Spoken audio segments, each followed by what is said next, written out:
السلام علیکم ورحمۃ اللہ وبرکاتہ ان الحمد للہ نحمده ونستعینه ونستغفره ونعوذ باللہ من شرور انفسنا ومن سیئات اعمالنا من يهده الله فلا مضل له ومن يضلل فلا هادي له واشهد ان لا اله الا الله وحده لا شريك له واشهد ان محمدا عبده ورسوله يا أيها الذين آمنوا اتقوا الله حق تقاته ولا تموتن إلا وأنتم مسلمون يا أيها الناس اتقوا ربكم الذي خلقكم من نفس واحدة وخلق منها زوجها وبث منهما رجالا كثيرا ونساء واتقوا الله الذي تساءلون به والأرحام إن الله كان عليكم رقيبا يا أيها الذين آمنوا اتقوا الله وقولوا قولا سديدا يصلح لكم أعمالكم ويغفر لكم ذنوبكم ومن يطع الله ورسوله فقد فاز فوزا عظيما أما بعد فإن خير الحديث كتاب الله وخير الهدي هدي محمد صلى الله عليه وسلم وشر الأمور محدثاتها وكل محدثة بدعة وكل بدعة ضلالة وكل ضلالة في النار.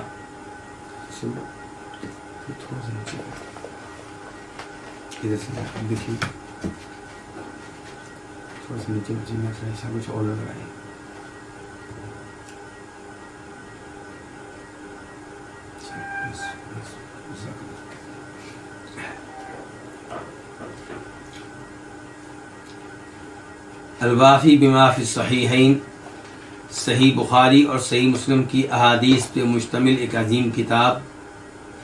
اس کتاب میں کتاب کے مؤلف نے صحیح بخاری اور صحیح مسلم کی احادیث کو جمع کیا ہے، اور اس کے لیے انہوں نے کتاب کو 10 مقاصد میں تقسیم کیا ہے.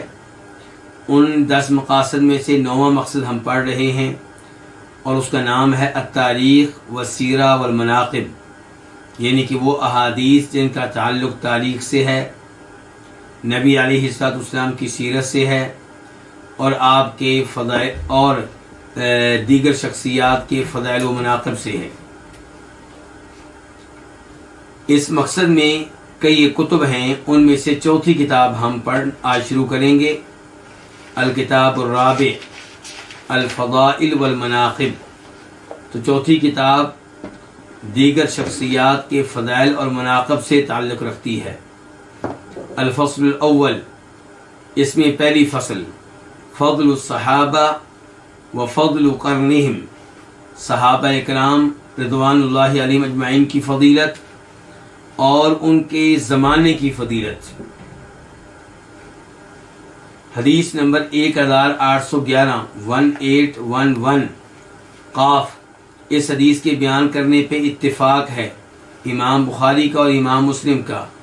عن عمران بن حسین رضی اللہ عنہما، روایت ہے جناب عمران بن حسین رضی اللہ عنہما سے. قال، انہوں نے کہا، قال النبی، فرمایا نبی صلی اللہ علیہ وسلم نے، خیرکم قرنی، تم میں سے سب سے افضل لوگ قرنی میرے زمانے کے ہیں. یہ کون لوگ ہوئے؟ صحابہ اکرام. اللہ کے رسول فرما رہے ہیں تم میں سب سے بہتر لوگ کون ہیں؟ جو میرے زمانے کے ہیں. یہ کون ہوئے؟ صحابہ اکرام. ثم الذین یلونہم، پھر وہ لوگ جو ان کے بعد آئیں گے، جو ان سے متصل ہوں گے، جو ان سے قریب ہوں گے، وہ کون ہیں؟ تابعین. ثم الذین یلونہم، پھر وہ لوگ جو ان تابعین سے متصل ہوں گے، ان سے قریب ہوں گے، اور وہ کون ہیں؟ تبع تابعین.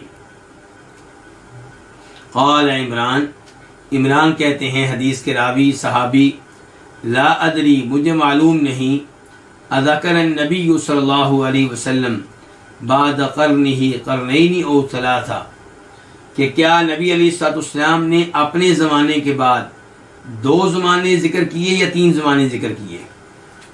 یہاں پہ فی الحال جو حدیث ہمارے سامنے ہے، اس کے مطابق اللہ کے رسول علیہ الصلوۃ والسلام نے اپنے زمانے کے بعد کتنے زمانے ذکر کیے ہیں؟ 2، ایک تابعین کا اور ایک تبع تابعین کا. عمران کہہ رہے ہیں کہ مجھے نہیں معلوم کہ کیا آپ نے اپنے زمانے کے بعد، یعنی کہ صحابہ کرام کا زمانہ، اپنے زمانے کے بعد 2 زمانے ذکر کیے یا 3؟ اور صحیح بات یہ کہ آپ نے 2 زمانے ذکر کیے، ٹوٹل کتنے زمانے ہو گئے؟ 3۔ ایک اللہ کے رسول کا زمانہ، اور اس زمانے کے لوگ کون ہیں؟ صحابہ کرام۔ دوسرا زمانہ کن کا؟ تابعین کا۔ تیسرا تبع تابعین کا۔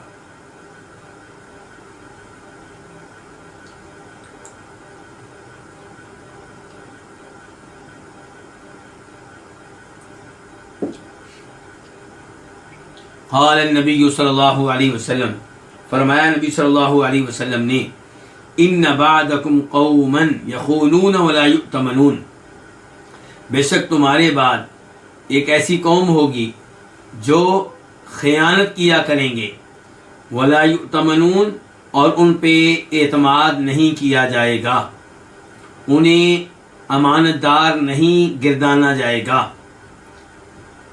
اس کا مطلب یہ ہے کہ صحابہ کرام کا زمانہ، تابعین کا زمانہ، تبع تابعین کا زمانہ بہترین لوگوں کا زمانہ ہے، امانت دار لوگوں کا زمانہ ہے، خیانت سے دور رہنے والوں کا زمانہ ہے۔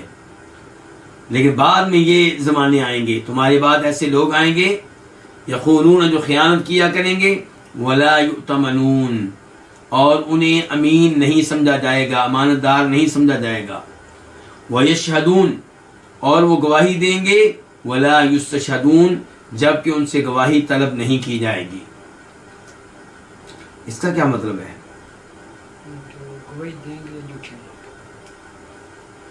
یہ لیکن یہاں ہمارے پاس ایک اور حدیث ہے، مسلم شریف کی حدیث، فرماتے ہیں اس میں نبی علیہ الصلوۃ والسلام، الا اخبرکم بخیر الشہداء، میں تمہیں گواہی دینے والوں میں سے سب سے افضل انسان کے بارے میں نہ بتاؤں؟ فرمایا الذی یأتی بالشہادۃ قبل ان یسألھا، بہترین گواہ وہ ہے جو گواہی کا مطالبہ کیے جانے سے پہلے ہی گواہی دے دے۔ اب موجودہ حدیث میں جو ہم پڑھ رہے ہیں اس میں یہ ہے کہ وہ لوگ برے ہوں گے جو گواہی دیں گے جبکہ ان سے گواہی کا مطالبہ نہیں کیا جائے گا، جبکہ اللہ کے رسول علیہ السلام دوسری حدیث میں، مسلم شریف کی حدیث میں کہہ رہے ہیں کہ بہترین انسان وہ ہے جس سے گواہی کا مطالبہ نہ کیا جائے، اس سے پہلے ہی وہ گواہی دے دے۔ تو اب دونوں میں بظاہر ٹکراؤ سا محسوس ہو رہا ہے، تو گزارش یہ ہے، وضاحت اس کی یہ ہے کہ جس حدیث میں اللہ کے رسول فرما رہے ہیں بہترین گواہ وہ ہے جو گواہی دے جبکہ اس سے گواہی مانگی نہ گئی ہو، گواہی کا سوال نہ کیا گیا ہو، اس سے مراد وہ انسان ہے جس کے پاس کوئی گواہی ہے لیکن جس کے حق میں وہ گواہی جاتی ہے اس کو معلوم نہیں ہے کہ میرے حق میں کوئی گواہی دینے والا ہے، تو وہاں پہ افضل یہ ہوگا کہ آپ خود ہی پہنچیں اور گواہی دے دیں، جبکہ عام حالات میں آپ تب گواہی دیں جب آپ سے گواہی کا مطالبہ کیا جائے، جب لوگوں کو پتا ہے کہ آپ نے یہ منظر دیکھا ہے، آپ اس معاملے کو جانتے ہیں، پھر جب وہ آپ سے گواہی کا مطالبہ کریں گے تب آپ گواہی دیں۔ لیکن جب کوئی اور گواہ نہ ملے اور آپ کے بارے میں لوگوں کو پتہ نہ ہو کہ آپ اس معاملے میں گواہی دینے والوں میں شامل ہیں، تو تب آپ خود ہی پیشکش کر دیں اور خود ہی گواہی دے دیں۔ تو فرمایا تمہارے بعد ایسے لوگ آئیں گے جو خیانت کریں گے، ولا یؤتمنون، اور انہیں امین نہیں گردانا جائے گا، امانت دار نہیں قرار دیا جائے گا، کیونکہ خیانت اتنی زیادہ کرنے والے ہوں گے۔ وَيَشْهَدُونَ وَلَا يُسْتَشْهَدُونَ، اور وہ گواہی دیں گے جبکہ ان سے گواہی کا مطالبہ نہیں کیا جائے گا۔ وَيَنْذُرُونَ یا وَيَنْذِرُونَ، اور وہ منت مانیں گے، نظر مانیں گے، وَلَا يَفُونَ، لیکن نظر کو پورا نہیں کریں گے، منت کو پورا نہیں کریں گے۔ وَيَظْهَرْ فِيهِمُ السِّمَنُ، اور ان میں موٹاپا ظاہر ہوگا، موٹاپا ان میں عام ہوگا۔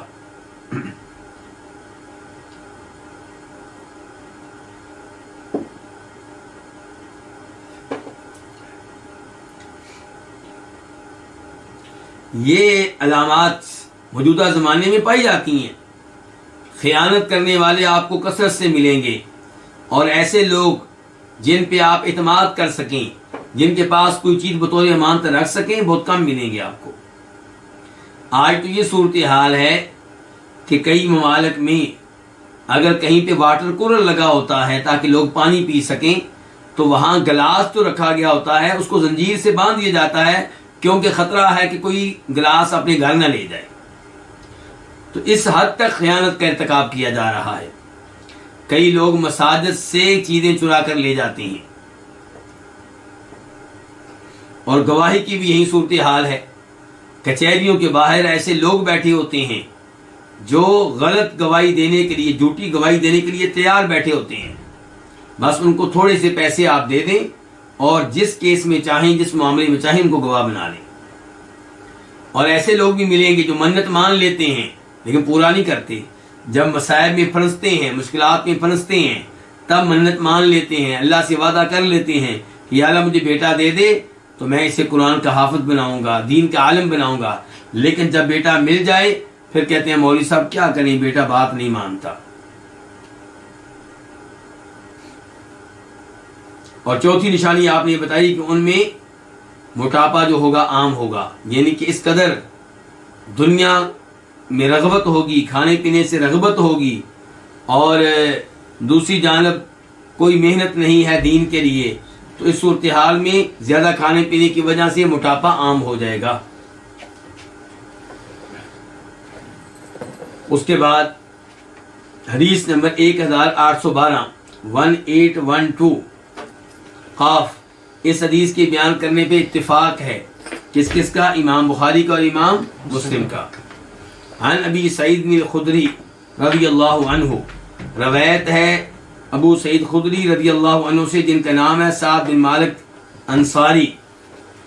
عن النبی صلی اللہ علیہ وسلم قال، یہ ابو سعید خدری روایت کرتے ہیں نبی علیہ الصلوۃ والسلام سے کہ آپ نے فرمایا، یأتی زمان یغزو فئام من الناس، ایک ایسا زمانہ آئے گا جس میں لوگوں کی ایک جماعت جنگ لڑے گی، لڑائی لڑے گی۔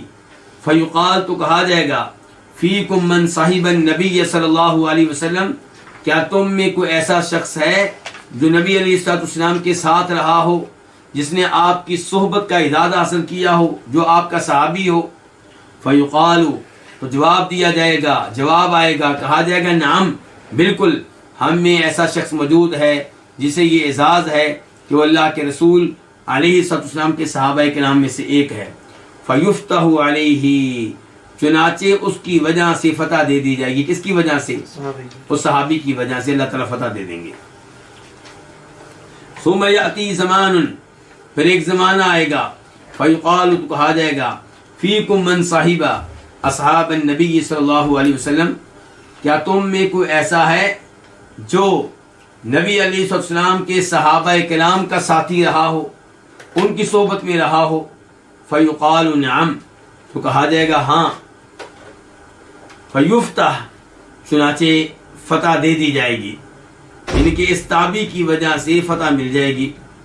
ثم یاتی زمان، پھر ایک زمانہ آئے گا، فیقال، تو کہا جائے گا، فیکم من صاحب اصحاب النبی صلی اللہ علیہ وسلم، کیا تم میں کوئی ایسا ہے جو نبی علیہ الصلوۃ والسلام کے صحابہ کرام کی صحبت میں رہنے والوں کا ساتھی رہا ہو؟ صحابہ کرام کی صحبت میں رہنے والے کون ہوئے؟ تابعین، اور جو تابعین کی صحبت میں رہا ہو وہ کون ہوا؟ تابعی اور تبع تابعی۔ تو پھر ایسا زمانہ آئے گا، کہا جائے گا کہ تم میں وہ ہے جو نبی علیہ السلام کے صحابہ کرام کے کسی ساتھی کی صحبت میں رہا ہو؟ فیقال، تو کہا جائے گا نعم، بالکل۔ فیفتح، چنانچہ فتح دے دی جائے گی، فتح مل جائے گی۔ تو اس سے آپ اندازہ کر لیں کہ صحابہ کرام کتنے عظیم لوگ ہیں۔ تابعین ان کے بعد عظمت رکھتے ہیں، اور تبع تابعین تابعین کے بعد عظمت رکھتے ہیں۔ تو یہ بہترین زمانے کے لوگ ہیں، اور انہی کو عام طور پہ سلف صالحین کہا جاتا ہے۔ عام طور پہ سلف صالحین کن کو کہا جاتا ہے؟ صحابہ کرام، تابعین اور تبع تابعین، ان کے زمانے میں جو لوگ رہے ہیں ان کو کیا کہا جاتا ہے؟ سلف صالحین۔ بعد میں آنے والے بھی کئی لوگوں کو سلفی کہا جاتا ہے، سلف میں سے کہا جاتا ہے، لیکن ان کا مقصد یہ ہوتا ہے کہ یہ پہلے لوگوں کے نقش قدم پہ چلنے والے.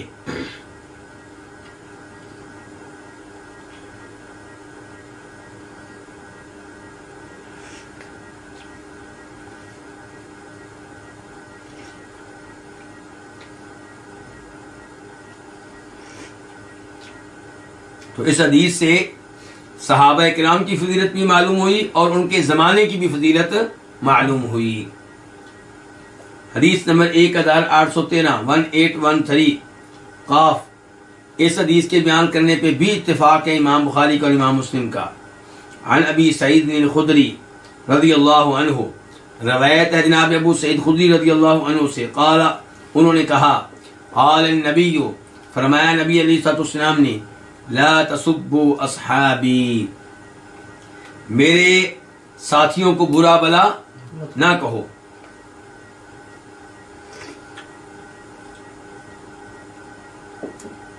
فلو ان احدکم، پس اگر تم میں سے کوئی، انفقا خرچ کرے، مثل احد ذهبا، احد پہاڑ جتنا سونا، ما بلغ مد احدہم، وہ نہیں پہنچ سکتا، وہ نہیں پا سکتا ان میں سے کسی ایک کے مد کو. کن میں سے کسی ایک کے مد کو؟ صحابہ میں سے کسی ایک کے مد کو. ولا نصیفہ، اور نہ ان کے آدھے مد کو. حدیث قابل غور ہے، یہاں کچھ سمجھنا ہوگا.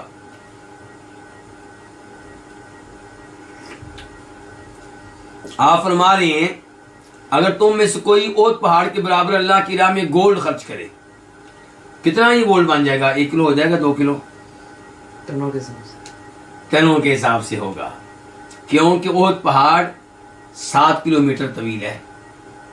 کتنا طویل ہے؟ 7. اور پھر اس کی جو ہے چوڑائی وہ اس کے علاوہ ہے. میں تو طوال تو بتا رہا ہوں نا. تو آپ اندازہ کر سکتے ہیں اوت پہاڑ کے اوپر جو سونا ہے وہ کتنا بن جائے گا. معلوم نہیں اتنا سونا پوری دنیا میں بھی ہوگا کہ نہیں ہوگا.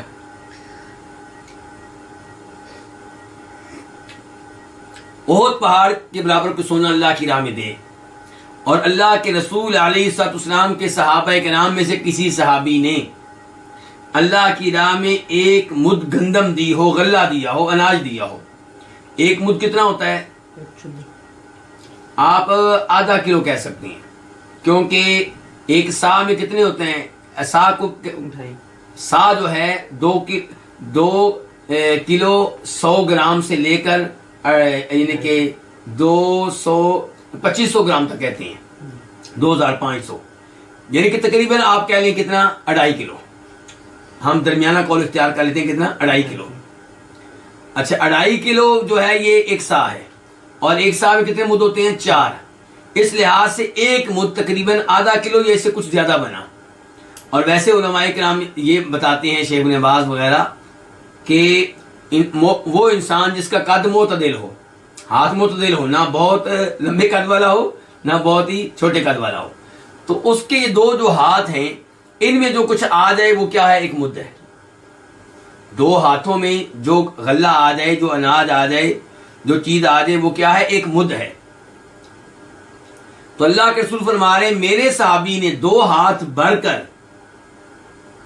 اللہ کی راہ میں جو غلہ دیا ہے، اناج دیا ہے، وہ اللہ تعالیٰ کے ہاں اس قدر وزنی ہے، قیمتی ہے، شان والا ہے کہ تم میں سے کوئی احد پہاڑ کے برابر گولڈ دے تو میرے صحابی کے اس غلے اور اناج تک نہیں پہنچ سکتا. اندازہ کریں صحابہ کرام اور ہم میں کتنا فرق ہے. بلکہ فرمایا میرے صحابی نے پورا مد نہیں، آدھا مد دیا اور تب بھی تم ان کو نہیں پہنچ سکتے. اب آدھا مد کتنا رہ گیا جی؟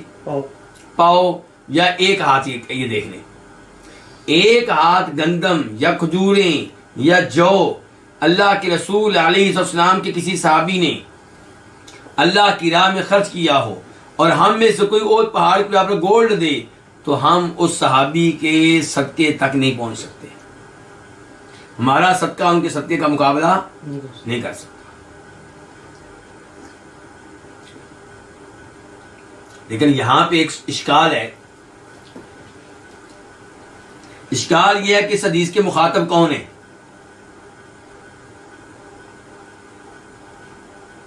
عام ہے سب، ہم کہتے ہیں عام ہے، لیکن آپ علی مرزا جیلمی سے پوچھیں، دیگر ایسے لوگ جو صحابہ کرام کے بارے میں اپنے دل میں مکمل طور پہ بغض رکھتے ہیں یا آدھا رکھتے ہیں یا کم رکھتے ہیں، ان سے پوچھیں تو وہ کہتے ہیں کہ اس حدیث کے مخاطب خود صحابہ کرام ہیں۔ کیا مطلب اس کا؟ ان کے صحابہ کرام سے کہا جا رہا ہے میرے صحابہ کرام کو برا بلا نہ کہو، وہ کہتے ہیں بالکل، وہ کہتے ہیں بعد والے صحابہ کرام سے کہا جا رہا ہے کہ جو پرانے صحابہ کرام ان کو برا بلا نہ کہو، تم ان کے مقام کو نہیں پہنچ سکتے۔ دلیل کہہ دی آپ کے پاس، کہتے ہیں دلیل ہماری یہ ہے کہ آپ یہ دیکھیں کہ اللہ کے رسول نے حدیث کب بیان کی تھی؟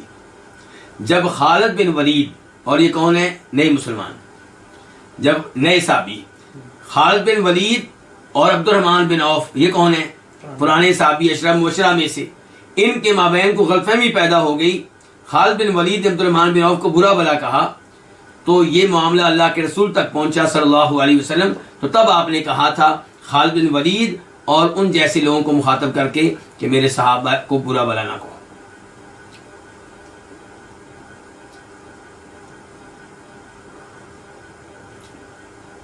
جی اب آپ کیا کہتے ہیں؟ علی مرزا صاحب کا موقف تو آپ کے سامنے آ گیا، اور اسی کو بنیاد بنا کے کئی لوگ یہاں تک کہہ دیتے ہیں کہ فتح مکہ کے بعد مسلمان ہونے والے وہ صحابی ہیں ہی نہیں، صحابی تو وہ ہیں جو پرانے لوگ ہیں فتح مکہ سے پہلے، اسی لیے اللہ کے رسول کہہ رہے ہیں بعد والے لوگوں سے کہ تم میرے صحابہ کو برا بلا نہ کہو، اس کا مطلب میرے صحابہ وہ ہیں جو فتح مکہ سے پہلے مسلمان ہوئے، جو فتح مکہ کے بعد ہوئے ان کو آپ صحابہ کہہ نہیں دے، ان کو کہہ رہے ہیں میرے صحابہ کو برا بلا نہ کہو۔ اعتبار بعموم اللفظ لا بخصوص السبب۔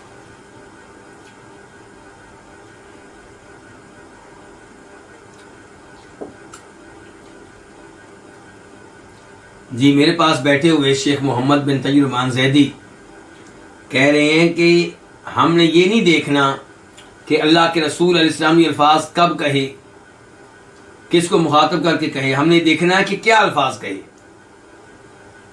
قرآن کریم میں کئی آیات نازل ہوتی ہیں کسی صحابی کے واقعے کی وجہ سے، زہار والی آیات آپ لے لیں، وہ نازل ہوئی ہیں ایک صحابی اور ایک صحابیہ کے معاملے کی وجہ سے۔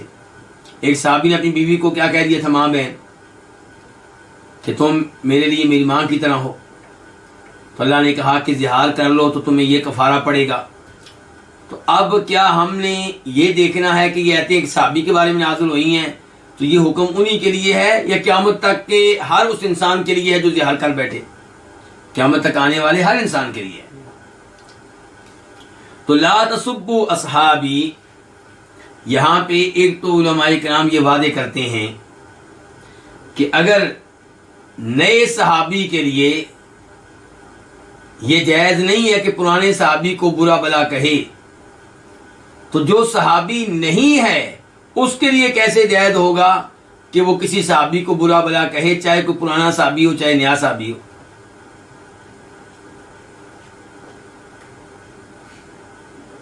بعد میں آنے والے لوگ جو صحبت کے شرف سے محروم ہیں، جو نبی علیہ الصلوۃ والسلام کو حالت ایمان میں دیکھنے کی سعادت سے محروم ہیں، انہیں اس بات کی اجازت نہیں دی جا سکتی کہ وہ کسی بھی صحابی کو برا بلا کہیں، تنقید کریں، طعن و تشنیع کا نشانہ بنائیں۔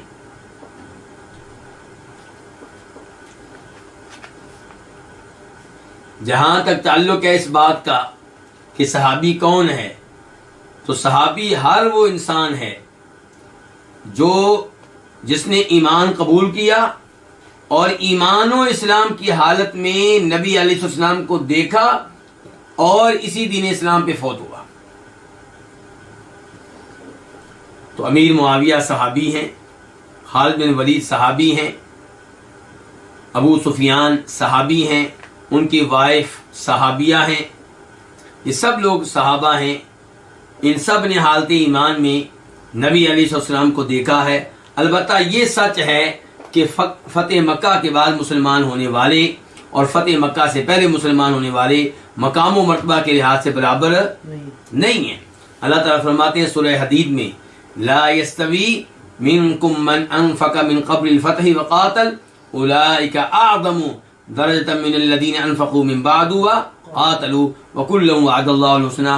اللہ تعالیٰ کہتے ہیں وہ جنہوں نے مکہ فتح ہونے سے پہلے اللہ کی راہ میں مال خرچ کیا اور اللہ کی راہ میں لڑتے رہے، یہ اور جو فتح مکہ کے بعد مسلمان ہوئے اور انہوں نے اللہ کی راہ میں خرچ کیا اور جہاد کیا، دونوں برابر نہیں ہو سکتے۔ اللہ نے کہا کہ فتح مکہ سے پہلے مسلمان ہونے والے وہ درجے کے لحاظ سے، مقام کے لحاظ سے کہیں آگے ہیں، لیکن آخر میں اللہ نے یہ بھی کہہ دیا وَكُلًّا وَعَدَ اللَّهُ الْحُسْنَىٰ، اللہ نے ان دونوں سے جنت کا وعدہ کیا ہے، ان سے بھی جو فتح مکہ سے پہلے مسلمان ہوئے اور ان سے بھی جو فتح مکہ کے بعد مسلمان ہوئے۔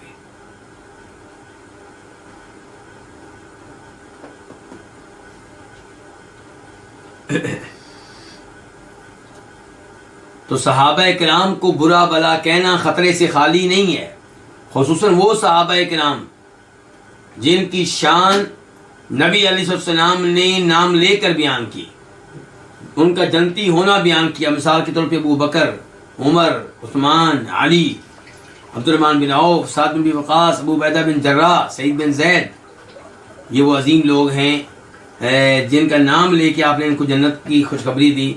تو صحابہ کرام کو برا بلا کہنے سے بچنا چاہیے، اس عمل سے دور رہنا چاہیے۔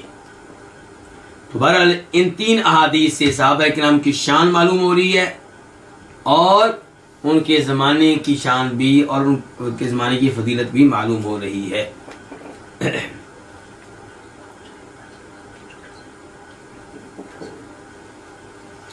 الفصل الثانی، اب ہم دوسری فصل پڑھنے لگے ہیں، وہ کیا؟ فضل الانصار۔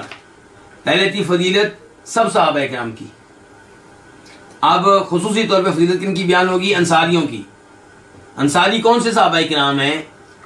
وہ جن کا تعلق مدینہ سے تھا، جنہوں نے نبی علیہ السلام کی اور آپ کے ساتھیوں کی نصرت کی، ان کی مدد کی، ان کی تائید کی، انہیں مدینہ میں جگہ دی، ان کو رہائش دی، ان کا دفاع کیا۔ یہ کیا ہوئے؟ انصار، مدد کرنے والے۔ اور دوسرے صحابہ کرام کون سے ہوتے ہیں؟ مہاجرین، جو مکہ سے ہجرت کر کے اللہ کی راہ میں مدینہ آئے، وہ مہاجرین ہوئے، اور یہ مدینہ کے رہنے والے کیا ہوئے؟ انصاری۔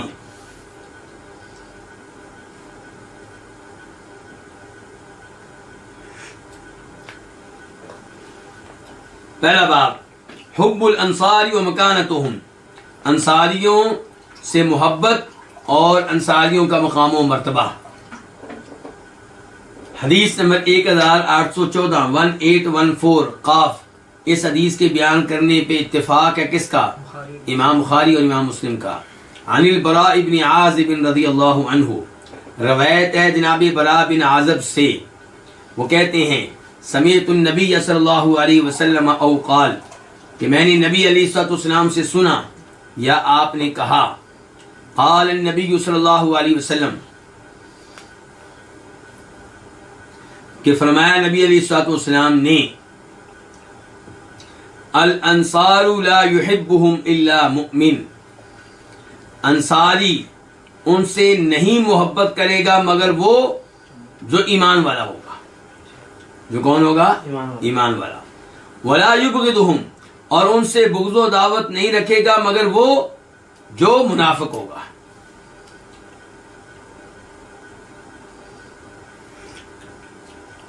یہاں سے آپ کو ایک اور حدیث یاد نہیں آئی؟ کون سی؟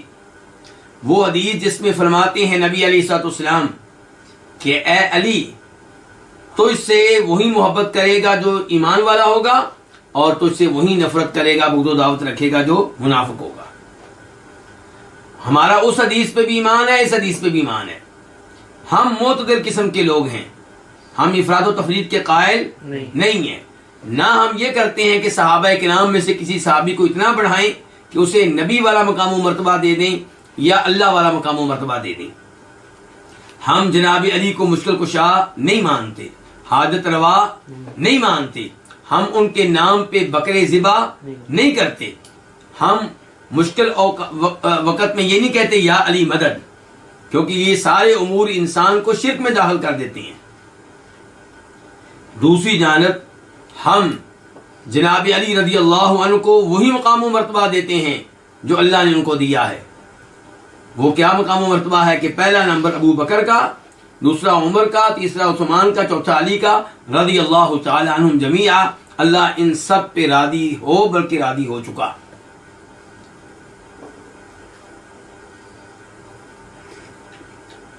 لیکن کئی لوگ، افسوس سے کہنا پڑتا ہے، حد اعتدال کو چھوڑ بیٹھتے ہیں، افراط و تفرید کا شکار ہو جاتے ہیں، یا ادھر یا ادھر چلے جاتے ہیں، سیدھے راستے پہ نہیں رہتے۔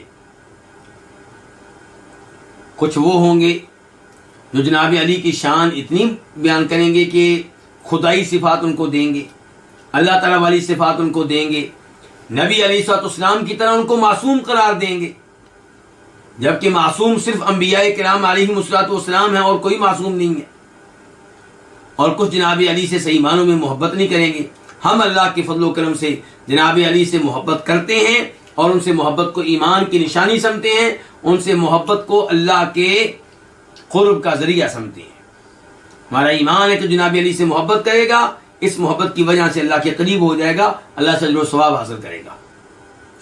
لیکن ہم وہ نہیں ہیں جو جناب علی سے تو محبت کا دم بھریں، لیکن دوسرے صحابہ کرام کو برا بلا کہیں، ان پہ تبرہ کریں، ان کو منافق اور مرتد قرار دیں۔ نہیں، ہم کہتے ہیں جیسے اللہ کے رسول علیہ السلام نے یہ کہا ہے کہ اے علی تجھ سے محبت کرنے والا مومن ہوگا، تجھ سے بغض و دعوت رکھنے والا منافق ہوگا، ایسے اللہ کے رسول نے کہا ہے انصاری ان سے محبت کرنے والا مومن ہوگا اور ان سے بغض رکھنے والا منافق ہوگا۔ تو یہ جو یہ عقیدہ رکھے کہ سارے صحابہ کرام مرتد ہو گئے تھے سوائے چند ایک کے، تو وہ تو انصاریوں کو مرتد قرار دے رہا ہے،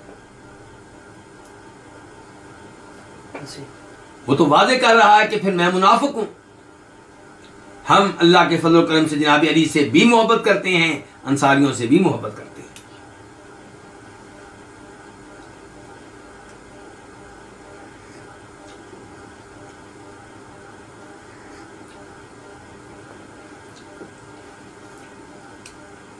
فمن احبہم احبہ اللہ، جو ان سے محبت کرے، کن سے؟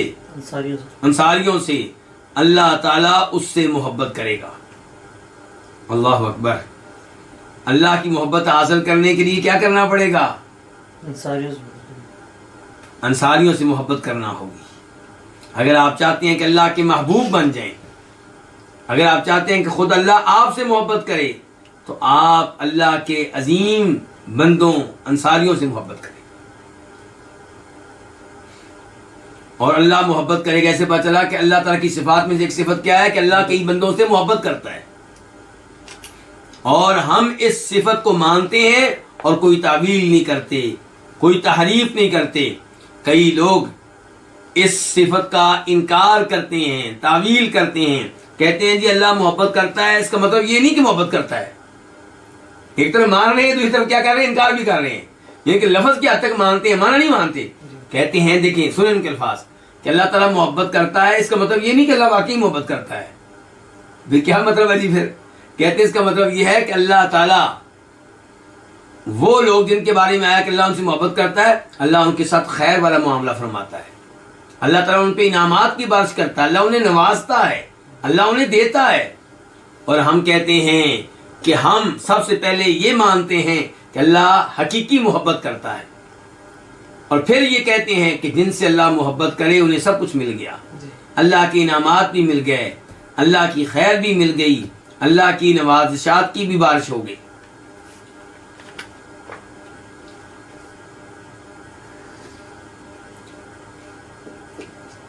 بڑا تعجب ہوتا ہے ان لوگوں کے اوپر جو اللہ تعالیٰ کے بارے میں یہ فیصلہ کرنے کے لیے بیٹھ جاتے ہیں کہ کون سی صفات اللہ کے لیے مناسب ہے، کون سی مناسب نہیں ہے۔ اللہ خود بیان کرے اپنی صفات، اللہ کی صفات بیان کریں اللہ کے رسول،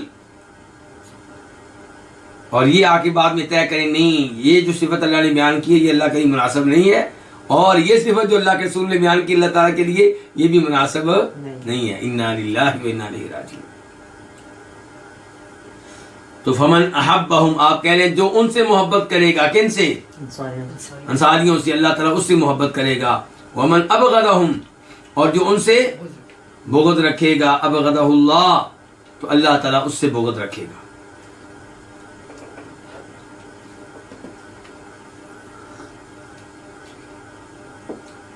ہمارا دونوں چیزوں پہ ایمان ہے، اس بات پہ بھی ایمان ہے کہ اللہ کی صفات میں سے ایک صفت یہ ہے کہ اللہ کے بندوں سے محبت کرتے ہیں، اور اس بات پہ بھی ایمان ہے کہ اللہ تعالیٰ کے بندوں سے بغض رکھتے ہیں، مثال کے طور پہ ابلیس سے، فرعون سے، ابو جہل سے، ابو لہب سے۔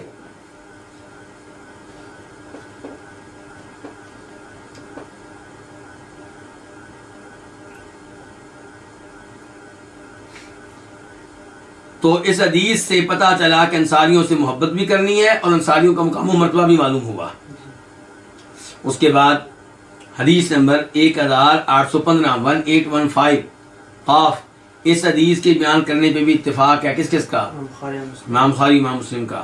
عن انس بن مالک رضی اللہ عنہ، روایت جناب انس بن مالک سے، وہ روایت کرتے ہیں نبی علیہ الصلوۃ والسلام سے کہ آپ نے فرمایا آیت الایمان حب الانصار، ایمان کی نشانی، آیت کا معنی ہم کیا کر رہے ہیں؟ نشانی۔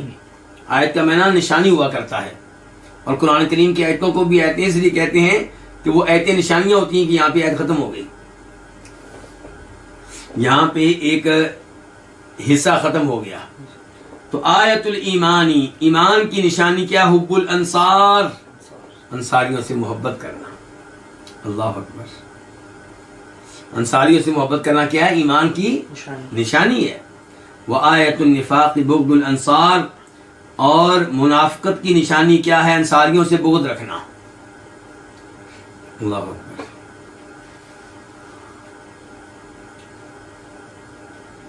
اللہ رب العزت ہمیں صحیح معنوں میں صحابہ کرام سے محبت کرنے کی توفیق دے۔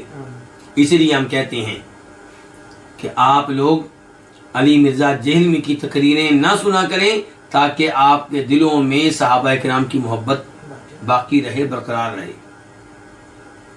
اس لیے ہم کہتے ہیں آپ مولانا اسحاق جھالوی ان کی تقریریں نہ سنا کریں تاکہ آپ کے دلوں میں صحابہ کرام کی محبت باقی رہے، اور محبت باقی رہے کا مطلب یہ ہے کہ ایمان باقی رہے۔ اس لیے ہم کہتے ہیں کہ آپ مولانا مودودی کی کتاب خلافت و ملوکیت نہ پڑھیں، کیونکہ وہ پڑھیں گے تو صحابہ کرام کے بارے میں آپ کے دلوں میں میل پیدا ہو جائے گی، تو آپ اس کتاب سے بھی دور رہیں۔ البتہ جو انسان عالم دین ہے اور وہ ان کے اوپر رد کرنا چاہتا ہے، ان کی غلطیوں کو واضح کرنا چاہتا ہے، تو اس کے لیے کوئی مسئلہ نہیں ہے، وہ اللہ سے مدد مانگتے ہوئے ان کی تقریریں سن سکتا ہے، ان کی کتب کو پڑھ سکتا ہے، تاکہ واضح کرے کہ انہوں نے کیا کیا صحابہ کرام کے تعلق سے زیادتیاں کی ہیں، کیا کیا غلطیاں کی ہیں۔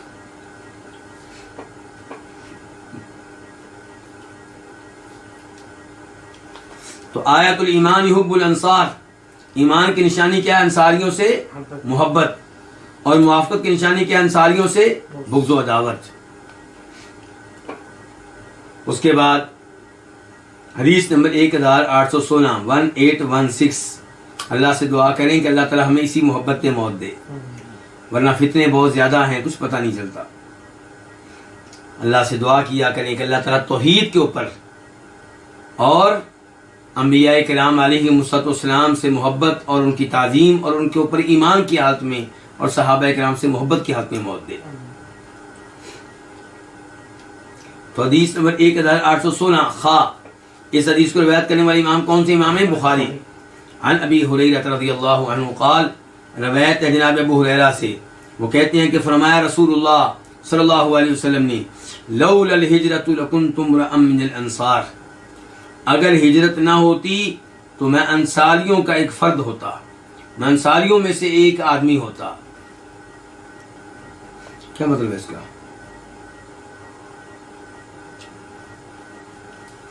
مطلب یہ ہے کہ تقدیر میں لکھا ہوا تھا، کیا لکھا ہوا تھا؟ کہ میں نے ہجرت کرنی ہے مکہ سے مدینہ، اگر یہ ہجرت کا اعزاز میرے نصیب میں نہ ہوتا تو میں انصاریوں میں سے ہوتا، مدینہ میں پیدا ہوتا، انہی میں سے ہوتا ایک۔ اگر ہجرت نہ ہوتی تو میں انصاریوں میں سے ایک ہوتا۔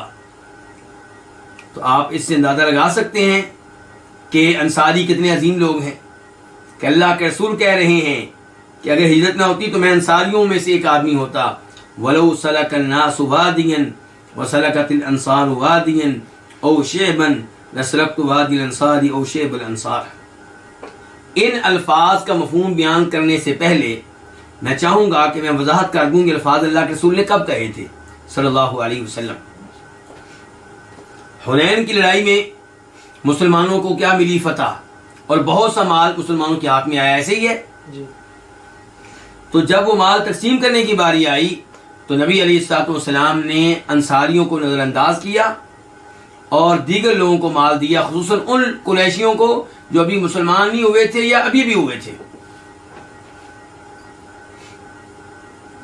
تو سب انصاری نہیں، انصاریوں میں سے چند ایک کے منہ سے یہ الفاظ نکل گئے کہ جہاد ہم نے کیا، لڑائیاں ہم نے لڑی، تلواریں ہم نے چلائیں، اور جن کے اوپر ہم نے چلائی ہیں ان کو نوازا جا رہا ہے. یہ بات پہنچ گئی نبی علیہ الصلوۃ والسلام تک. تو آپ نے انصاریوں کو ایک خیمے میں جمع کیا اور کہا کہ یہاں انصاری آئیں گے اور کوئی نہیں داخل ہوگا وہاں پہ. تو وہاں پہ نبی علیہ السلام نے بڑی عظیم الشان تقریر کی تھی. آپ کی سب تقریریں عظیم ہیں، لیکن بہرحال یہ بھی ایک عظیم تقریر ہے. اس میں آپ نے کیا کہا تھا؟ آپ نے کہا انصاریوں کیا تم لوگوں نے یہ باتیں کی ہیں؟ تو انصاری کہنے کہ اللہ کے رسول علیہ السلام جہاں تک تعلق ہے ہمارے عقل مند لوگوں کا، ان میں سے کسی نے ایسی کوئی بات نہیں کی. چند سطحی قسم کے لوگ، سرسری نگاہ رکھنے والے لوگ، انہوں نے یہ باتیں کی ہیں. تو فرمایا تب نبی علیہ الصلوۃ والسلام نے انصاریوں کیا ایسا نہیں ہے کہ تم گمراہ تھے، اللہ نے تمہیں میری وجہ سے ہدایت دی؟ تم ایک دوسرے کے دشمن تھے، اللہ نے میری وجہ سے تم میں اتحاد قائم کیا. انصاری کہنے لگے کیوں نہیں اللہ کے رسول، بالکل ایسے ہی ہے، بالکل ایسے ہی ہے. اللہ کے رسول کے ہمارے اوپر بڑے احسانات ہیں. اللہ کے رسول نے فرمایا تم بھی اپنے احسانات کا تذکرہ کر سکتے ہو. کہنے لگے نہیں اللہ کے رسول. کہا نہیں تم بھی کہہ سکتے ہو کہ آپ کی قوم نے آپ کو مکہ سے نکالا اور ہم نے پناہ دی. آپ کی قوم آپ کے خون کی دشمن تھی اور ہم نے آپ کا ساتھ دیا، ہم نے آپ کی نصرت کی. پھر آپ نے کہا کہ انصاریوں اگر ہجرت نہ ہوتی تو میں بھی انصاریوں کا ایک فرد ہوتا. اور دیکھو کیا تمہیں یہ بات اچھی نہیں لگے گی؟ کیا تم اس بات پہ راضی نہیں ہو؟ کیا تمہیں یہ تقسیم اچھی نہیں لگی کہ لوگ اونٹ اور بکریاں اپنے گھروں میں لے کر جائیں گے اور تم اللہ کے رسول کو اپنے گھر میں لے کر جاؤ گے؟ یہ کہنا تھا کہ صحابہ کرام کی آنکھوں سے آنسو جاری ہو گئے. کہنے لگے اللہ کے رسول اس سے بڑا اعزاز کیا ہوگا، ہم اس تقسیم کے اوپر راضی ہیں. اس موقع پہ اللہ کے رسول السلام نے یہ الفاظ کہے تھے کہ وَلَوْ سَلَكَ النَّاسُ وَادِيًا، اگر لوگ کسی ایک وادی میں چلیں. وادی کس کو کہتے ہیں؟ کھلے میدان کو، اور ویسے بارشی نہر کو بھی وادی کہہ لیا جاتا ہے. اگر لوگ چلیں ایک وادی میں اور انصاری چلیں ایک اور وادی میں، او شیبن یا ایک اور گھاٹی میں. گھاٹی کس کو کہتے ہیں؟ پہاڑوں کے بیچ میں راستہ ہوتا ہے. تو اگر لوگ چلیں ایک وادی میں اور انصاری چلیں ایک اور وادی میں یا ایک اور گھاٹ میں، تو میں انصاریوں کی وادی میں چلوں گا، انصاریوں کی گھاٹی میں چلوں گا، یعنی کہ میں انصاریوں کا ساتھ دوں گا.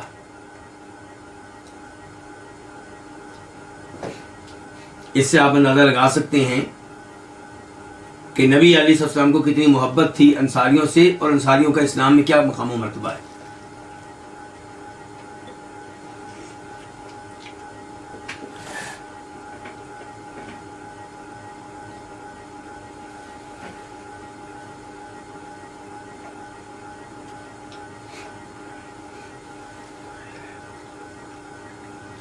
اس کے بعد باب نمبر 2، باب الوصیۃ بالانصار خیرا، انصاریوں کے بارے میں خیر کی وصیت کرنا. یعنی کہ نبی علیہ السلام نے انصاریوں کے بارے میں خیر کی وصیت کی ہے کہ ان کا خیال رکھنا. حدیث نمبر 1817، 1817 قاف. اس حدیث کے بیان کرنے پہ اتفاق ہے کس کس کا؟ امام بخاری کا اور امام مسلم کا. عن انس بن مالک رضی اللہ عنہ، روایت ہے جناب انس بن مالک رضی اللہ عنہ سے، عن النبی صلی اللہ علیہ وسلم، وہ روایت کرتے ہیں کس سے؟ نبی علیہ الصلوۃ والسلام سے، قال کہ آپ نے کہا الانصار کرشی وعیبتی، اللہ اکبر، انصاری جو ہیں وہ کیا ہیں؟ میری جماعت ہیں۔ کرشی کا ترجمہ آپ کیا کر سکتے ہیں آسان الفاظ میں کہ میری جماعت ہیں۔ لفظی معنی کیا ہوتا ہے؟ جہاں پرندے اپنی غذا محفوظ رکھتے ہیں اس جگہ کو کیا کہتے ہیں؟ کرش۔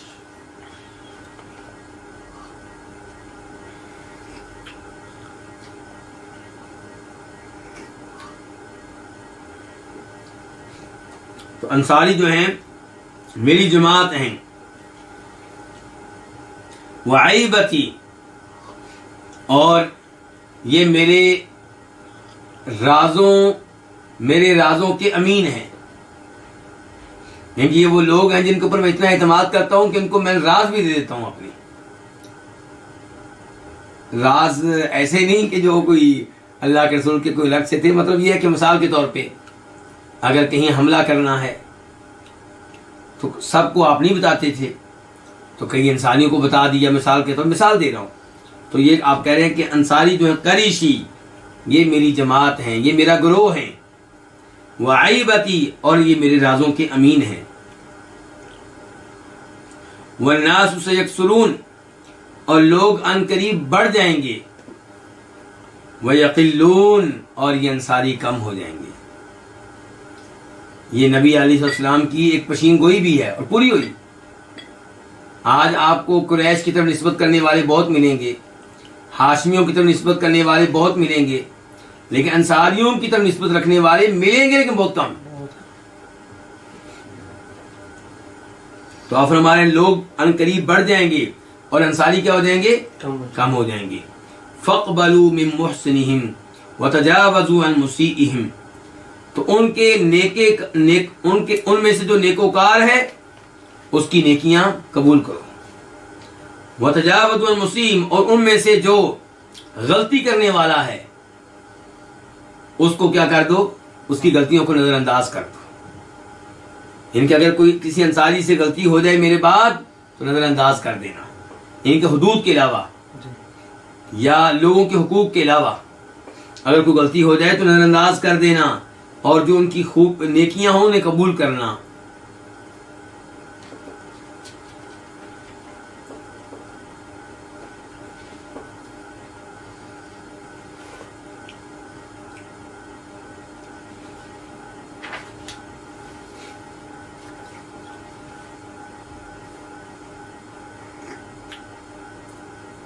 اس کے بعد باب نمبر 3، باب کیا؟ باب فضل دور الانصار، انصاریوں کے مختلف قبائل کی فضیلت، انصاریوں کے مختلف گھرانوں کی فضیلت۔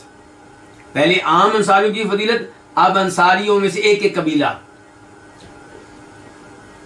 حدیث نمبر 1818 1818 قاف، اس حدیث کے بیان کرنے پہ اتفاق ہے کس کس کا؟ امام بخاری کا، امام مسلم کا۔ عن ابی حمید، روایت ہے ابو حمید ساعدی سے۔ یہ کون سے صحابی ہیں؟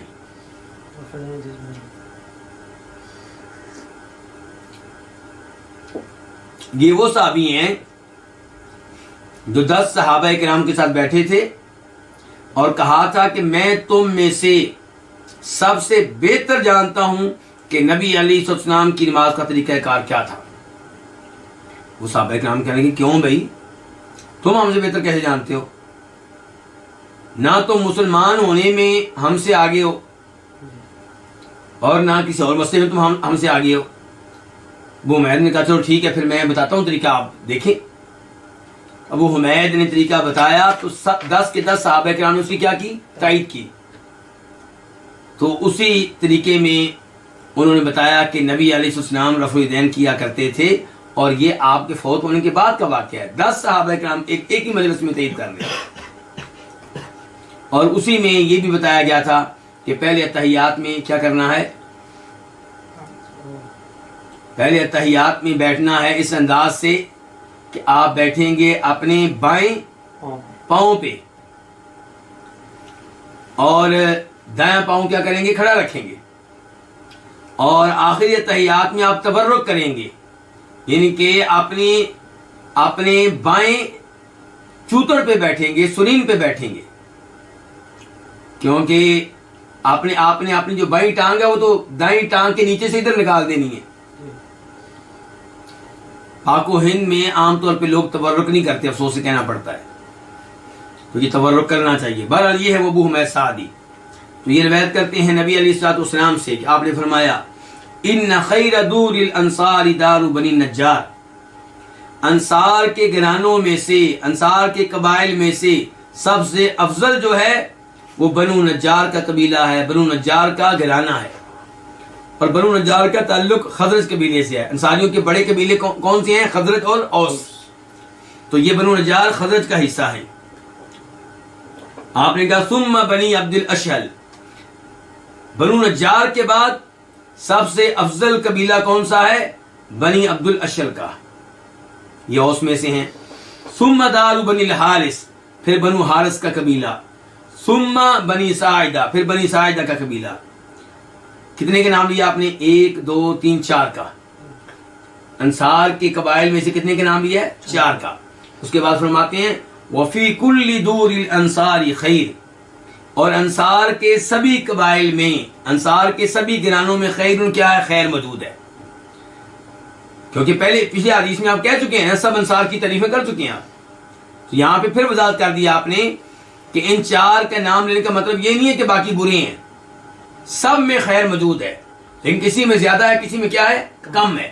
تو جن میں زیادہ ہے وہ بنو نجار ہے، دوسرا نمبر عبد الاشہل کا ہے، تیسرا بنو حارث کا ہے، تیسرا بنی ساعدہ کا ہے، آخر میں پہ آپ نے اصول بیان کیا انصار کے تمام قبائل میں، تمام گھرانوں میں خیر موجود ہے۔ فلحقنا سعد بن عبادہ، راوی کہتے ہیں، راوی کون ہے؟ ابو حمید ساعدی، کہ ہم سعد بن عبادہ تک پہنچے، ان سے جا ملے۔ فقال ابو اسید، تو ابو اسید کہنے لگے الم ترى ان نبی اللہ صلی اللہ علیہ وسلم خیر الانصار، ابو اسید بھی جو ہے یہ بھی کیا ہیں؟ ساعدی ہیں، بنو ساعدہ قبیلے سے تعلق رکھنے والے ہیں۔ کون؟ ابو اسید، اور جو حدیث کے راوی ابو حمید وہ بھی ساعدی ہیں، یعنی کہ یہ وہ لوگ ہیں جن کے قبیلے کا تذکرہ آپ نے چوتھے نمبر پہ کیا ہے، ایسے ہی ہے نا؟ ان کے ان 4 میں ان کا قبیلہ آخر میں رہ گیا ہے۔ تو ابو سعید کہتے ہیں سعد بن عبادہ کے پاس پہنچ کے، اور سعد بن عبادہ جو ہے وہ بھی بنو ساعدہ میں سے ہیں، تو کہا الم تارا، آپ نے دیکھا نہیں، ان نبی اللہ صلی اللہ علیہ وسلم خیر الانصار، کہ نبی علیہ الصلوۃ والسلام نے انصار کو ایک دوسرے کے اوپر فضیلت دی، فجعلنا اخیرا، تو آپ نے ہمیں سب سے آخر میں رکھا ہے، ہم سے مراد کون ہے؟ بنو ساعدہ۔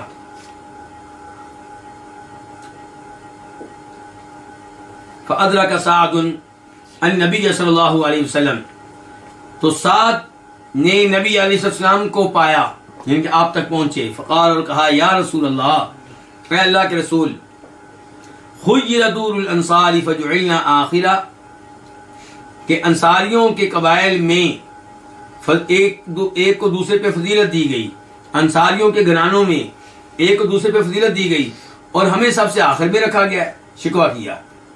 فقال، تو آپ نے کہا اولیس بحسبکم ان تکونوا من الخیار، کیا تمہارے لیے یہ کافی نہیں ہے کہ تم افضل ترین قبائل میں سے ایک ہو، افضل ترین گھرانوں میں سے ایک ہو، یعنی کہ تمہارے لیے اتنا اعزاز کافی ہے۔ اب 4 کا میں نے نام لیا ہے، باقی کتنے ہیں جن کے نام نہیں لیے، تم ان سب سے بہتر ہو۔ تو یہ ہے جی انصاریوں کے قبائل کی الگ سے فضیلت۔ اور ایک حدیث میں آتا ہے کہ آپ نے کہا کہ اللہ کے رسول علیہ السلام نے تمہیں بہت سے قبائل پہ فضیلت دے دی ہے۔ باب نمبر 4، باب حسن و صحبت الانصار،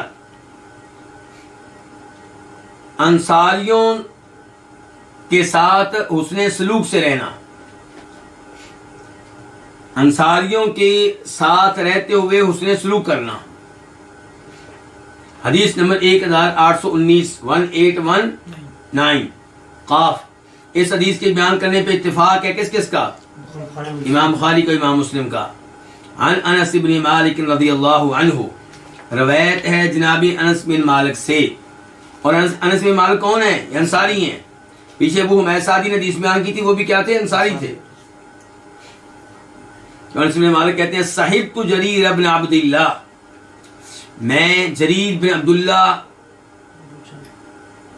کا ساتھی بنا. ان کا کیا بنا؟ ساتھی بنا. ان کی رفاقت اختیار کی. اور مسلم شریف میں وضاحت آئی ہے ایک سفر میں، اور دونوں کیا ہیں؟ یہ صحابی ہیں. انس بن مالک بھی صحابی ہیں، جریر بن عبداللہ بھی صحابی ہیں، جریر بن عبداللہ البجلی. تو انس بن مالک کہہ رہے ہیں کہ میں جریر بن عبداللہ کیا ساتھی بنا، اور مسلم شریف میں وضاحت آئی ہے ایک سفر میں. فکان یخدمونی، تو وہ میری خدمت کرتے تھے. کون؟ جریر بن عبداللہ کس کی خدمت کرتے تھے؟ حالانکہ محسوس یہ ہوتا ہے کہ انس بن مالک عمر میں چھوٹے ہیں. انس بن مالک عمر کے لحاظ سے کیا ہیں؟ چھوٹے ہیں. اور بلکہ لو وضاحت آ گئی تو ابھی یہاں پہ وضاحت موجود ہے. تو وہ کیا؟ وَهُوَ أَكْبَرُ مِنْ انس، اور وہ انس سے بڑے ہیں. کون؟ جریر. اچھا یہ کون کہہ رہا ہے وہ انس سے بڑے ہیں؟ زیادہ امید یہ ہے کہ انس بن مالک سے اس حدیث کو لینے والے انس بن مالک کے شاگرد ثابت بن اسلم البنانی کہتے ہیں. انس بن مالک کے شاگرد یہ وضاحت کر رہے ہیں کہ انس نے کہا تھا کہ جریر میری خدمت کرتے تھے.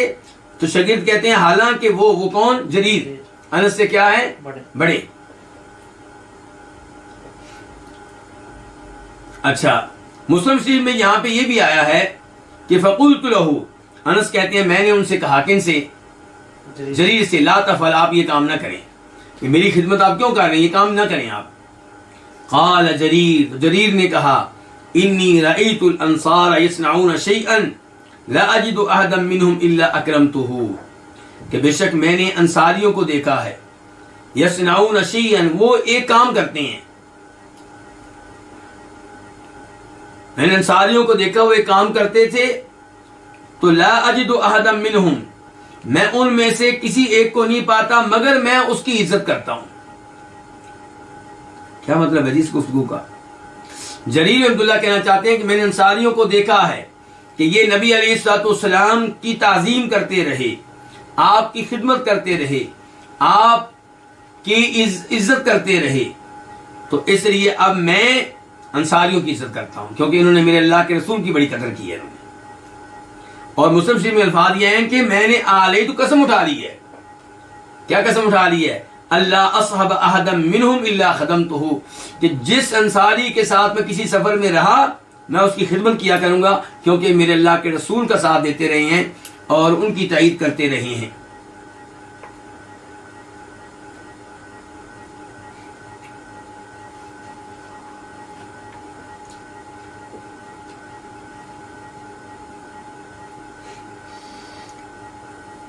اس کے بعد الفصل الثالث،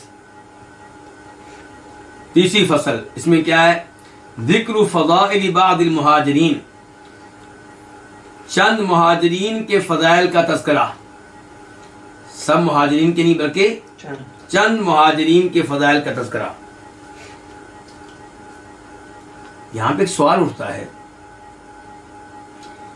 کہ ابو بکر صدیق کو پیچھے کر دیا گیا، انصاریوں کو پہلے.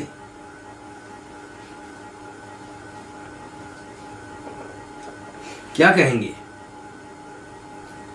کیونکہ انصاریوں کے فضائل آپ نے بیان کیے انصاریوں کا نام لے کر، انصاری ایسے ہیں، انصاری ایسے ہیں. تو وہ کوئی ایک انصاری نہیں ہے، بہت بڑی جماعت ہے. اور مہاجرین کا جہاں تک تعلق ہے تو ان کے فضائل انفرادی طور پہ آئیں گے، ابو بکر کے، عمر کے، عثمان کے، علی کے.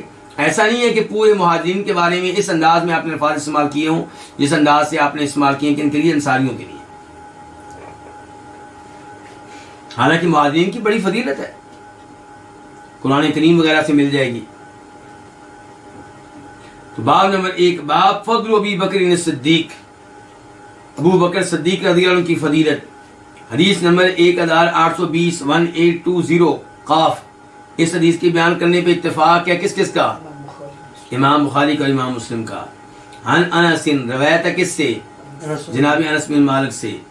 عن ابی بکر رضی اللہ عنہ، کس سے روایت کرتے ہیں؟ ابو بکر رضی اللہ عنہ سے۔ قال، انہوں نے کہا، کنہوں نے؟ ابو بکر نے۔ آپ کہتے ہوں گے کہ ہم نے کبھی ابو بکر صدیق کی حدیث نہیں سنی، لو جی آ گئی ہے۔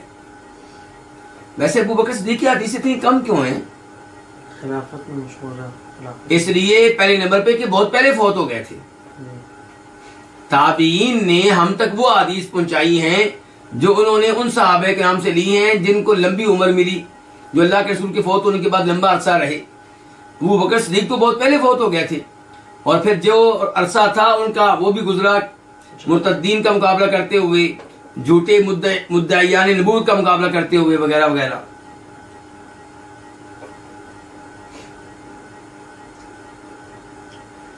تو ابو بکر کہتے ہیں، قلت، میں نے کہا نبی علیہ الصلوۃ والسلام سے جب کہ میں غار میں تھا۔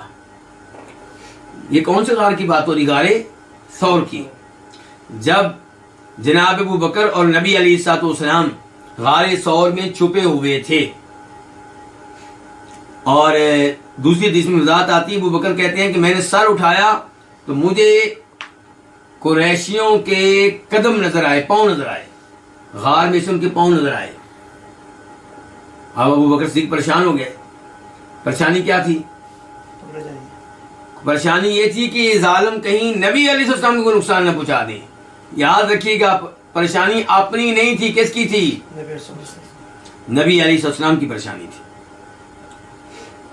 تو کہتے ہیں کہ میں نے اللہ کے نبی سے کہا جبکہ میں غار میں تھا، لو ان احدهم نظر تحت قدمیہ لابصرنا، اگر ان میں سے کوئی دیکھے، کہاں دیکھے؟ اپنے پاؤں کے نیچے، تو یقیناً وہ ہمیں بھی دیکھ لے گا۔ اگر ان میں سے کسی کی نگاہ اپنے پاؤں کے نیچے پڑ گئی، پاؤں کے نیچے سے کسی دیکھا، تو پھر تمہارے اوپر بھی نگاہ پڑ جائے گی۔ فقال، تو فرمایا کس نے؟ نبی علیہ السلام نے، ما ظنک یا ابا بکر باثنین اللہ ثالثہما، تمہارا کیا خیال ہے ابو بکر ان دو کے بارے میں جن کا تیسرا اللہ رب العزت ہے؟ ہم دو ہیں لیکن ہم دو نہیں ہیں، ہمارے ساتھ ایک تیسرا بھی ہے، وہ کون؟ اللہ رب العزت۔ تو اس میں تذکرہ ہے اللہ تعالیٰ کی معیت کا، بلکہ اگر آپ سورہ توبہ کی آیت نمبر 40 پڑھیں تو اس میں یہ واقعہ مذکور ہے کہ الا تنصروہ فقد نصرہ اللہ اذ اخرجہ الذین کفروا ثانی اثنین اذ ہما فی الغار اذ یقول لصاحبہ لا تحزن ان اللہ معنا، کہ اگر تم میرے نبی کی نصرت نہیں کرو گے، تائید نہیں کرو گے، ان کی مدد نہیں کرو گے، تو ہمیں کوئی پرواہ نہیں ہے۔ تو اللہ نے تو اپنے نبی کی پہلے ماضی میں بھی مدد کی ہے، نبی کرے گا۔ اللہ نے تب مدد کی تھی جب کافروں نے آپ کو مکہ سے نکال دیا تھا، جب وہ غار میں کتنے تھے؟ دو تھے۔ جب آپ کہہ رہے تھے اپنے ساتھی سے، آپ کہہ رہے تھے اپنے، کون کس سے کہہ رہے؟ نبی اسلام ابو بکر صدیق سے کہہ رہے تھے، لا تحزن، ابو بکر غم نہ کرو، ان اللہ معنا، بے شک اللہ تعالی ہمارے ساتھ ہے۔ تو یہ اللہ کی معیت کا تذکرہ ہے۔ تو میں اس کی مزید وضاحت ابھی کرتا ہوں، لیکن اس سے پہلے میں آپ کو تھوڑا سا پیچھے لے کر جاؤں گا۔ حدیث نمبر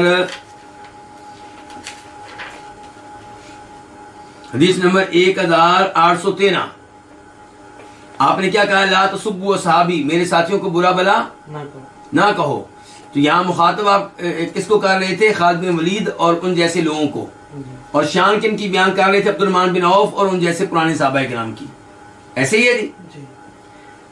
تو اس کو بنیاد بنا کے، جیسا کہ پہلے میں کہہ چکا ہوں، کئی لوگ کہتے ہیں کہ یہ لوگ صحابی ہیں ہی نہیں جو فتح مکہ کے بعد مسلمان ہوئے، صحابی صرف وہ ہے جو فتح مکہ سے پہلے مسلمان ہوئے،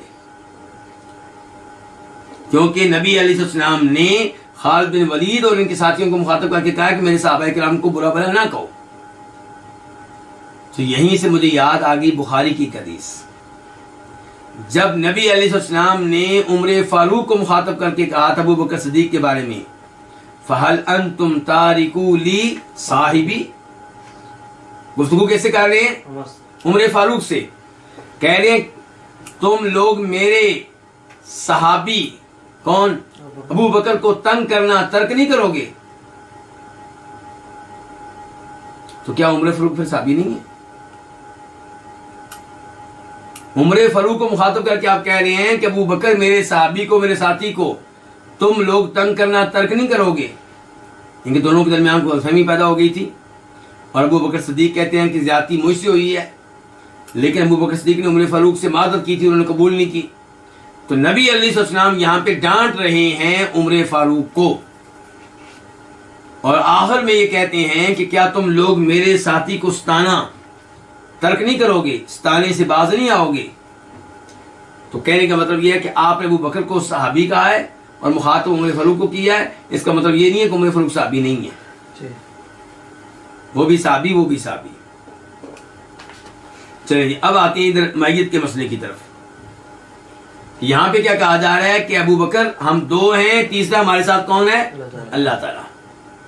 تو اللہ تعالیٰ کے بارے میں ہم لوگ تو کہتے ہیں عرش کے اوپر ہیں، یہاں پہ بات ہو رہی غار میں ہونے کی، تو پھر ان لوگوں کا عقیدہ ٹھیک ہوا جو کہتے ہیں اللہ تعالیٰ ہر ایک کے ساتھ ہیں، ہر ایک کے اندر ہیں۔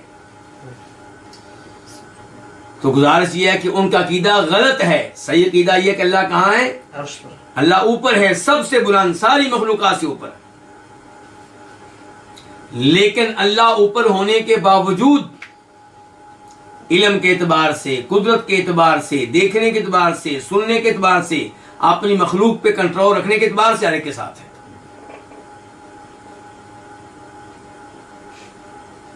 یہ چیز لوگوں کے ذہنوں میں نہیں آتی، لوگ اللہ تعالیٰ کو انسانی عقل کے مطابق سمجھنا چاہتے ہیں، یعنی لوگ سوچتے ہیں کیسے ممکن ہے کہ ایک چیز اوپر بھی ہو اور ساتھ بھی ہو۔ تو ہم ان سے کہتے ہیں یہ باتیں انسانوں کے بارے میں تم کر سکتے ہو، یہاں ہم تذکرہ کر رہے ہیں خالق کا، شرم کرو تھوڑی سی۔ کیا خالق کے بارے میں تم یہ عقیدہ رکھتے ہو کہ وہ ہر چیز پہ قادر نہیں ہے؟ ہمارا عقیدہ تو یہ اللہ تعالیٰ ہر چیز پہ قادر ہے۔ اللہ کے لیے کیا مشکل ہے کہ اللہ تعالیٰ اوپر بھی ہیں اور سب کے ساتھ بھی ہیں علم کے لحاظ سے۔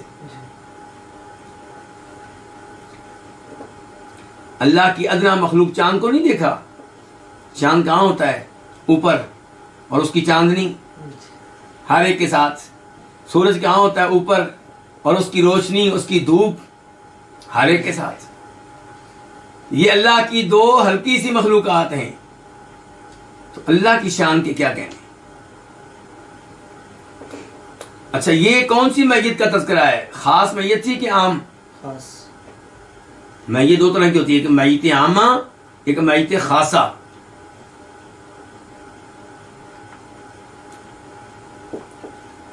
کیا مطلب ہے اس کا؟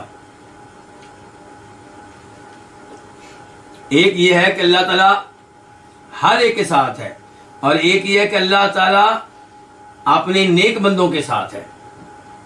تو کبھی اللہ تعالیٰ کہتے ہیں میں ہر ایک کے ساتھ ہوں، اور کبھی اللہ تعالیٰ کیا کہتے ہیں موسیٰ علیہ السلام سے کہ اننی معکما اسمع و ارا، کہ اے موسیٰ آپ اور ہارون جائیں فرعون کے پاس، ڈرنا نہیں ہے، میں تم دونوں کے ساتھ ہوں۔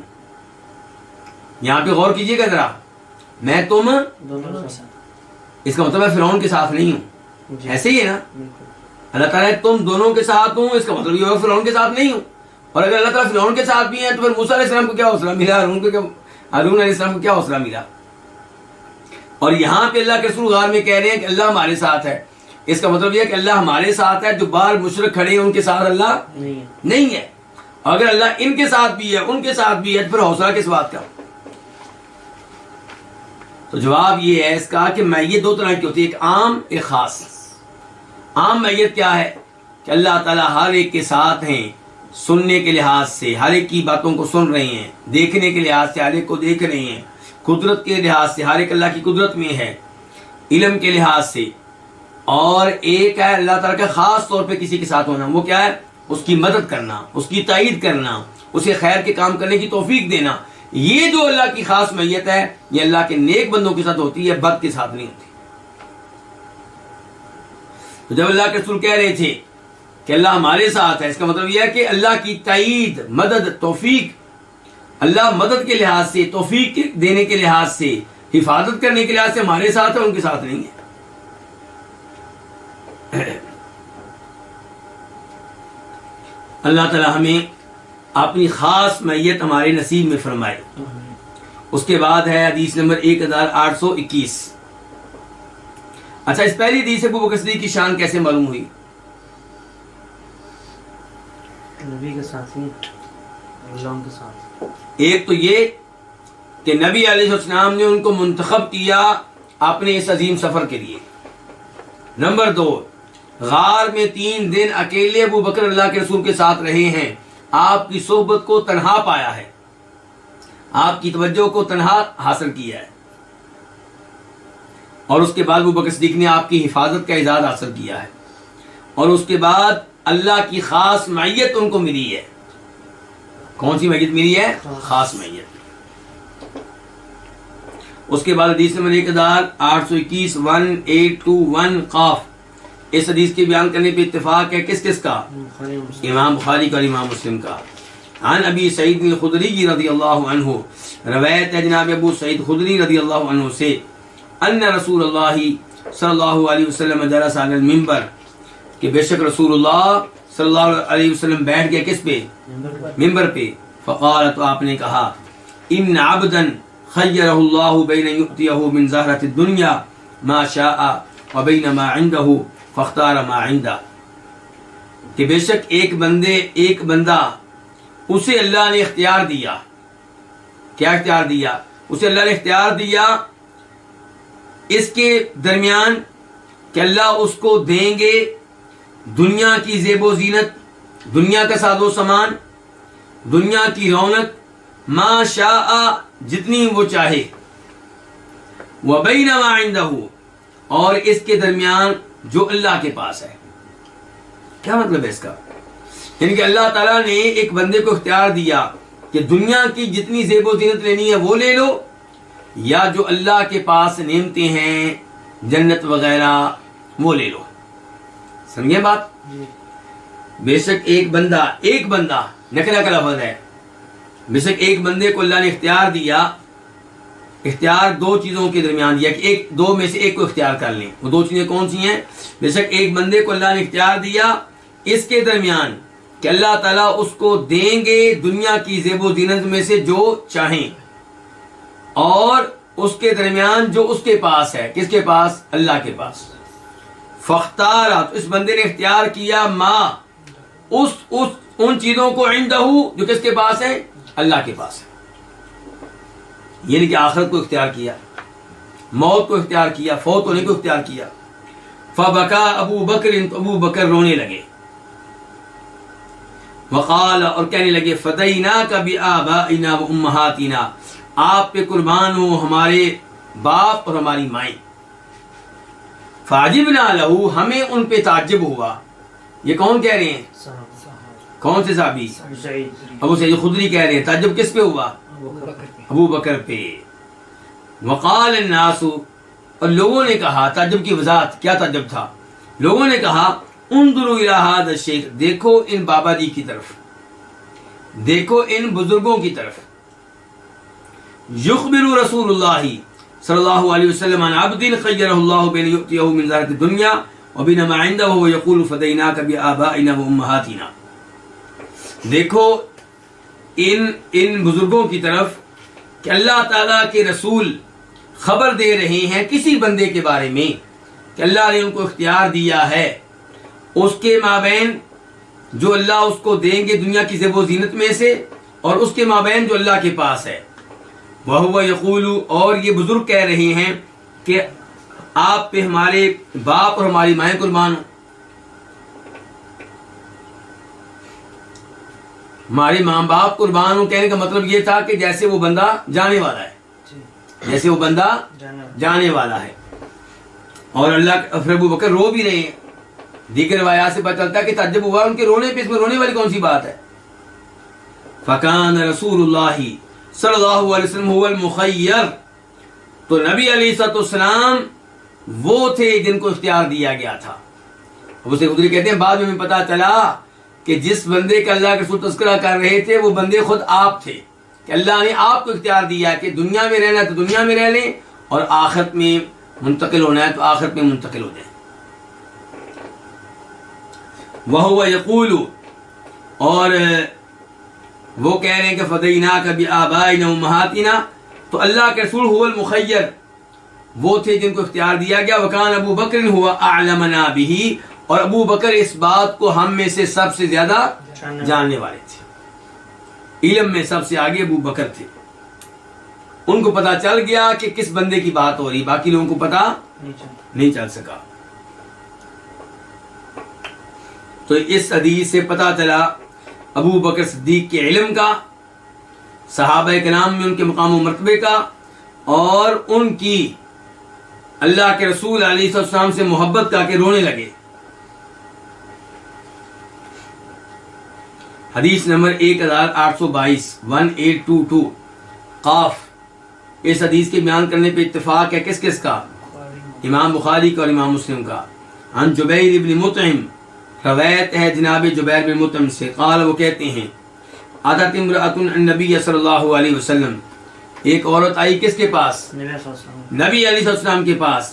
فامرها ان ترجع الیہ، تو آپ نے اس کو حکم دیا کہ وہ آپ کے پاس دوبارہ آئے۔ کیا مطلب؟ وہ کوئی مطالبہ لے کر آئی ہوگی، اس نے اپنا مطالبہ آپ کے سامنے رکھا تو آپ نے کہا پھر آنا، بعد میں آنا۔ قالت، تو عورت کہنے لگی ارأیت ان جئت ولم اجدک، مجھے بتائیں اگر میں آؤں اور میں آپ کو نہ پاؤں، کیا مطلب یہ کہ پھر کیا ہوگا؟ آپ نے وعدہ تو کر لیا ہے کہ دوبارہ آنا، تمہاری عادت پوری کر دیں گے، لیکن میں آؤں اور آپ دنیا میں موجود ہی نہ ہوں، فوت ہو چکے ہوں۔ اسے پتہ چلا کہ عام سے عام صحابہ کرام بھی یہ سمجھتے تھے کہ نبی علیہ السلام ایک دن فوت ہونے والے ہیں۔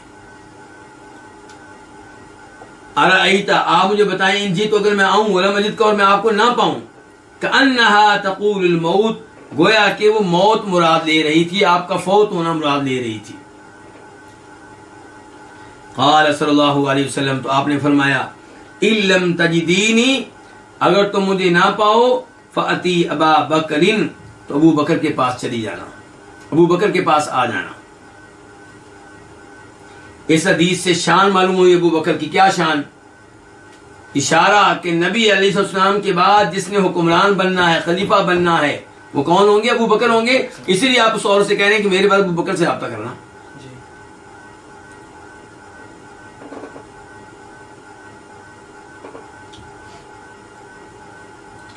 اس کے بعد حدیث نمبر 1823 1823 خاف، اس حدیث کے بیان کرنے پہ اتفاق ہے کس کس کا؟ امام بخاری، امام مسلم کا۔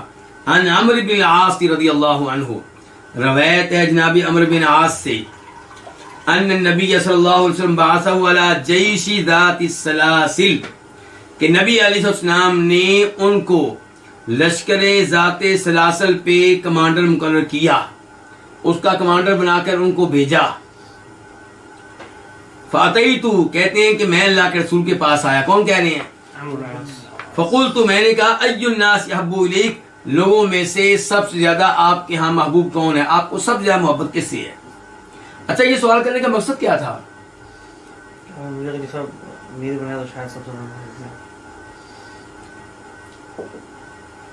عمرو بن عاص کو آپ نے بنایا کمانڈر، حالانکہ لشکر میں ابو بکر بھی ہیں، عمر بھی ہیں، تو عمرو بن عاص نے یہ سمجھا کہ شاید سب سے زیادہ آپ کو محبت مجھ سے ہے، تو اس لیے سوال کیا کہ ای الناس احب الیک، لوگوں میں سے سب سے زیادہ محبوب آپ کے ہاں کون ہے؟ قال، آپ نے کہا عائشہ۔ کون؟ اللہ اکبر۔ نبی علیہ السلام کی جو محبوبہ ہوں، جن سے اللہ کے رسول کو محبت ہو، ان پہ تہمتیں لگانا، ان پہ الزامات لگانا، یہ کون سا ایمان ہے؟ کون سا اسلام ہے؟ کون سا دین ہے یہ؟ فقلت، میں نے کہا من الرجال، لوگوں میں سے، مردوں میں سے۔ فقال، تو آپ نے کہا ابوہا، اس کا والد۔ کس کا والد؟ عائشہ کا۔ قلت ثم من، میں نے کہا پھر کون؟ قال عمر بن الخطاب، عمر بن الخطاب۔ فعد رجالا، چنانچہ آپ نے کئی مردوں کو شمار کیا۔ یعنی کہ پہلے نام لیا آپ نے، مجھے سمجھا محبت عائشہ سے ہے، پھر کہا عائشہ کے والد سے، اور پھر کیا کہا عمر سے. ایسے ہی یہ سوال کرتے چلے گئے اور آپ کئی لوگوں کے نام لیتے چلے گئے، پھر عمر بن عاص کا نام نہیں آیا. عمر بن عاص کہتے ہیں، بخاری کی دوسری روایت میں ہے، فسکتُ، تو میں خاموش ہو گیا اس ڈر سے کہ کہیں اللہ کے رسول میرا نام سب سے آخر میں نہ کر دیں. اچھا یہاں بھی ایک میرا سوال ہے آپ لوگوں سے. اس حدیث سے ایک تو شان معلوم ہوئی کس کی؟ ابو بکر کی رضی اللہ عنہ، ایک ام المؤمنین عائشہ کی، ایک عمر فاروق کی، اور ایک شان معلوم ہوئی کس کی؟ عمر بن عاص کی. آپ نے ان کو کمانڈر مقرر کیا اس لشکر کا جس میں ابو بکر و عمر بھی ہیں. اور عمر بن عاص کون ہے جی؟ اموی، بنی امیہ میں سے. تو بنی امیہ کو کمانڈر بنانے والے کون ہیں؟ خود نبی علیہ الصلوۃ والسلام ہیں. اس کے بعد حدیث نمبر 1824 1824 خا. اس حدیث کو روایت کرنے والے امام کون سے؟ امام بخاری. عن ابن عباس رضی اللہ عنہما قال، روایت جناب عبداللہ بن عباس سے، وہ کہتے ہیں خرج رسول اللہ صلی اللہ علیہ وسلم فی مرضہ الذی مات فی، نکلے نبی علیہ الصلوۃ والسلام اپنی اس بیماری میں جس میں آپ فوت ہوئے. عاصبا رأسہ بخرقہ، اس حال میں کہ آپ اپنے سر کو کپڑے کے ٹکڑے کے ساتھ باندھے ہوئے تھے، ان کے پٹی آپ نے باندھی ہوئی تھی. اور یہ کب کا واقعہ جانتے ہیں؟ آپ کب فوت ہوئے؟ کس دن؟ سوموار کے دن. اور یہ واقعہ جمعرات کے دن کا. اور جمعرات کو یہ واقعہ ہوا تھا کرتاس والا. کرتاس والا واقعہ کون سا ہے؟ عبداللہ بن عباس کہتے ہیں کہ نبی علیہ السلام نے کہا تھا کہ میرے پاس قلم دوات لے کر آؤ تاکہ میں کچھ لکھوا دوں. تو صحابہ کرام میں اختلاف پیدا ہو گیا. کچھ کہنے لگے اللہ کے رسول بیمار ہیں، لکھوانا مناسب نہیں ہے، آپ کی تکلیف میں اضافہ ہو جائے گا. اور کچھ نے کہا نہیں لکھوانا چاہیے، اللہ کے رسول خود کہہ رہے ہیں. شور شرابہ بڑھ گیا تو آپ نے کہا یہاں سے نکل جاؤ، نبی کے پاس اختلاف کرنا درست نہیں ہے. تو وہاں پہ کچھ لوگ کہتے ہیں، میری بات وجہ سے سنیے گا، کچھ لوگ کہتے ہیں کہ اللہ کے رسول علیہ السلام اصل میں لکھوانا چاہتے تھے کہ میرے بعد کون خلیفہ ہوں گے؟ علی. تو عمر فاروق نے شور ڈال دیا، لکھنے نہیں دیا. ہم کہتے ہیں کہ نبی علیہ السلام کو پورا مکہ حق بیان کرنے سے نہیں روک سکا، عمر کیسے روک سکتے ہیں؟ اور پھر یہ واقعہ کب کا ہے؟ جمعرات کا. جمعرات کو آپ یہ حق بیان نہیں کر سکے، جمعے کو کر دیتے، ہفتے کو کر دیتے، اتوار کو، سوموار کو. اور پھر جناب فاطمہ آپ کے پاس آئی تھیں، آپ یہ حق ان کو بتا دیتے. جناب علی کی آپ سے مسلسل ملاقاتیں ہوتی رہی ہیں، آپ ان کو اور اپنے چچا عباس کو بتا دیتے. تو اس کا مطلب یہ ہے کہ یہ بات غلط ہے کہ آپ جناب علی کی خلافت کا اعلان کرنا چاہتے تھے. آپ کیا اعلان کرنا چاہتے تھے وہ معلوم ہو جائے گا دیگر روایات سے. یہ دیکھیں، فقعد المنبر، آپ بیٹھ گیا کس پہ؟ منبر پہ. فحمد اللہ وثنى علی، تو آپ نے اللہ کی حمد و ثنا بیان کی، اللہ کی تعریفیں بیان کی. ثم قال، پھر آپ نے کہا انه ليس من الناس احد امن علی فی نفسی ومالہ من ابی بکر ابن ابی قحافہ، لوگوں میں سے کوئی ایسا نہیں ہے جو جان و مال کے اعتبار سے مجھ پہ ابو بکر ابن ابی قحافہ سے بڑھ کر احسان رکھنے والا ہو. ابو بکر نے میرے اوپر بڑے احسان کیے ہیں، بہت خرچ کیا ہے میرے اوپر. وَلَوْ كُنْتُ مُتَّخِذًا مِّنَ النَّاسِ خَلِيلًا لَاتَّخَذْتُ أَبَا بَكْرٍ خَلِيلًا، اگر میں لوگوں میں سے کسی کو خلیل بنانے والا ہوتا، گہرا دلی دوست بنانے والا ہوتا، تو میں کس کو بناتا؟ ابو بکر کو.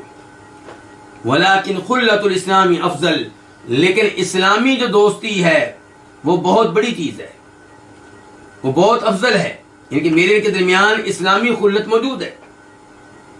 سدوا عنی کل خوخۃ فی ھذا المسجد، اس مسجد میں کھلنے والا ہر چھوٹا دروازہ بند کر دو. سدو، بند کر دو، عنی، میری طرف سے، کل خوخۃ، ہر چھوٹا دروازہ، ہر کھڑکی جو اس مسجد میں کھلنے والی ہو، غیر خوخۃ ابی بکر، سوائے ابو بکر کے دروازے کے. اب یہ آپ نے تقریر کب کی ہے؟ زور کی نماز کے بعد. واقعہ کرتاز صبح ہو چکا تھا، اگر وہاں پہ آپ حق بیان نہیں کر سکے تھے تو یہاں سب کے سامنے بیان کر دیتے، لیکن جو آپ نے شان بیان کرنی تھی وہاں پہ ابو بکر کی، وہ وہاں یہاں خطبے میں آ کے آپ نے بیان کر دی ہے۔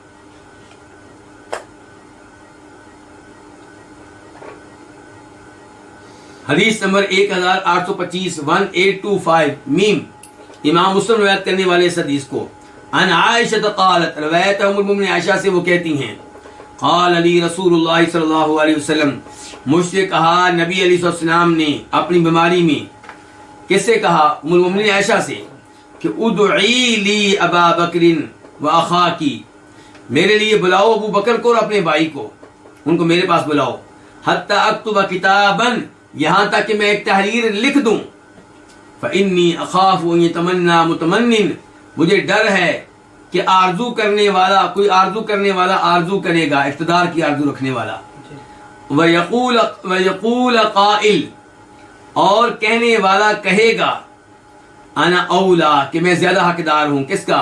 خلافت کا، حکمرانی کا، وَيَأْبَى اللَّهُ وَالْمُؤْمِنُونَ إِلَّا أَبَا بَكْرٍ، لیکن اللہ تعالیٰ اور مومن نہیں قبول کریں گے ابو بکر کے سوا کسی کو۔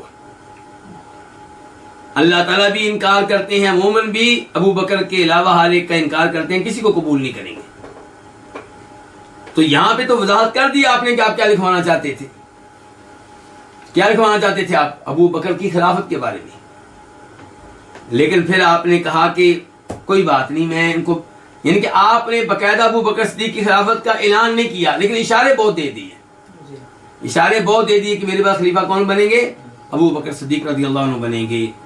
یہیں پہ آج کے درس کا اختتام کرتے ہیں۔ اللہ رب العزت سے دعا کرتے ہیں اللہ تعالیٰ ہمیں صحیح معنوں میں قرآن و حدیث سمجھنے کی توفیق عنایت فرمائے۔